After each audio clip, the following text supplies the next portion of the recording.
Depression involves negative thoughts that lead to a negative emotional state. The mind becomes ill because of the affliction of sad and negative thoughts. Sad thoughts produce more sad thoughts. Negative and bad thoughts produce more negative and bad thoughts.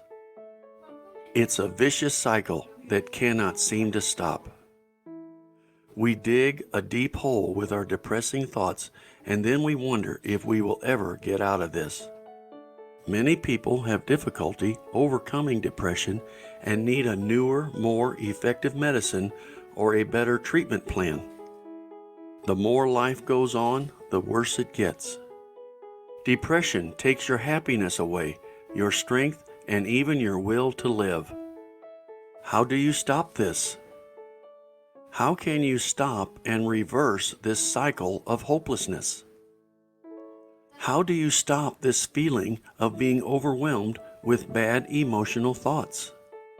The Bible is the greatest source of healing that you can find anywhere. It can heal your body, mind, and spirit. Millions can testify to the powerful transformation what faith in God and Jesus Christ can do for the health of a person. God is all-knowing, and when He wrote the Bible, He knew full well that people will struggle with depression. He put key verses in Scripture to help us with this mental issue. God cares about you very much because He went to great lengths to give you everything you need in His Word to be happy and prosperous. The verse I am going to talk about is at the center of depression versus happiness and sorrow versus gladness.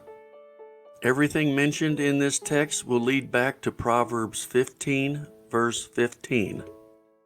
It says, "All of the days of the afflicted are evil, but he that is of a merry heart hath a continual feast." I want to break down this verse into practical parts and examine what exactly it is saying. Let's start with the first part. All of the days of the afflicted are evil. The word afflicted means depressed in mind or circumstances. The mind is ill because of the persistence of daily sad and negative thoughts.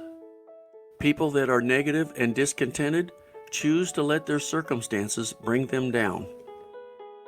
If someone says something bad about them, they don't let go of it. It simmers for days and months and years. Yes, the Bible talks about how evil the tongue can be, but we must rise up and overcome it. How? Jesus said in Mark 7:18 through 23, that whatsoever enters a person does not defile them, but what proceeds out of the person defiles them. You can't help what you might see or hear, but you can control your response to it. The word evil means trouble, distress, misery, sadness, no peace or pleasure in life. This person is afflicted in the mind, and their thoughts are set in pain and sorrow. Now the second part of the verse says, "But he that is of a merry heart hath a continual feast." This is an opposite statement of the first part of this verse. But he means that this person has a merry heart.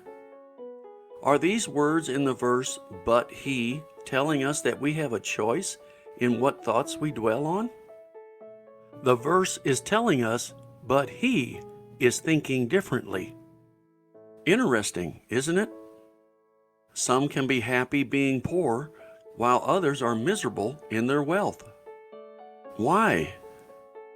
It's how you look at your trouble or circumstances will determine your thoughts. What is your attitude towards the burdens and sorrows that life throws at you? A continual feast means this person's joy is fixed, and he rises above his circumstances and thinks about his blessings and all the good things he has in his life.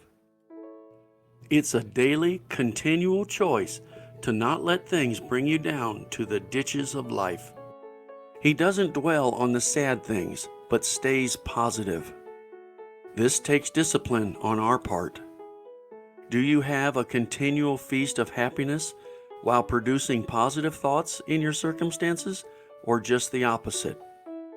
Thinking about happiness brings more happiness. Thinking about sadness brings more sadness. Gloominess brings more gloominess.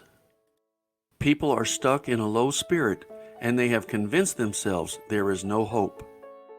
In Proverbs 3, verse 13, it says, "Happy is the man that findeth wisdom, and the man that getteth understanding."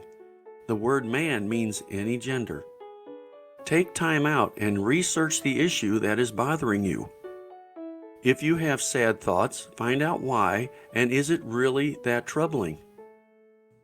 Are your troubled thoughts from your own actions or somebody else's?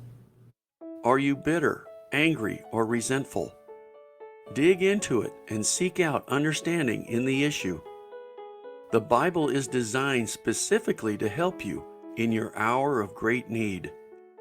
In Proverbs 3, it talks about the comfort that wisdom and understanding gives to a person.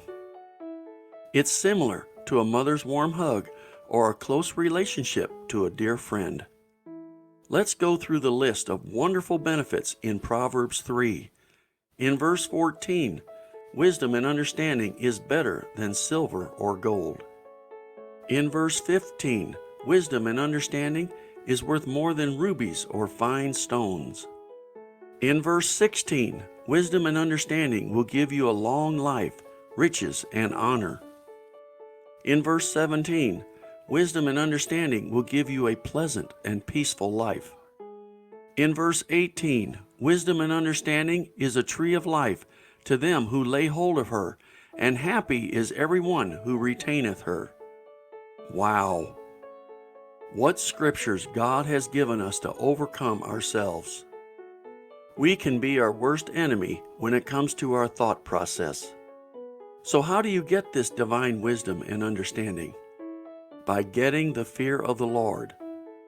In Proverbs 2, it starts out with, "My son," which is any gender, "if you receive my words and hide my commandments within yourself, if you incline your ears to wisdom and apply your heart to understanding, yea, if you seek and pray for knowledge and lift up your voice for understanding, if you seek after her as silver and search for her as hidden treasure, then you will understand the fear of the Lord. For the Lord giveth wisdom, out of his mouth cometh knowledge and understanding. Be not wise in your own eyes, fear the Lord, and depart from evil." Proverbs 3, verse 7. The word evil is the same as in our original verse in Proverbs 15, verse 15. All the days of the afflicted are evil. Fear the Lord and depart from evil, which consist of negative, bad thoughts. It says in Proverbs 3, verse 8, "It shall be health to your navel and marrow to your bones." Health means to cure, heal, repair, and make whole.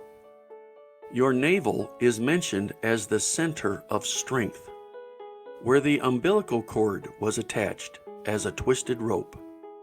Marrow means moisture or refreshing to your bones. When you fear the Lord, he gives wisdom and understanding, which in turn gives you peace and comfort in your mind. If you receive some valuable content in this video, please give it a like and subscribe. I will see you in the next video.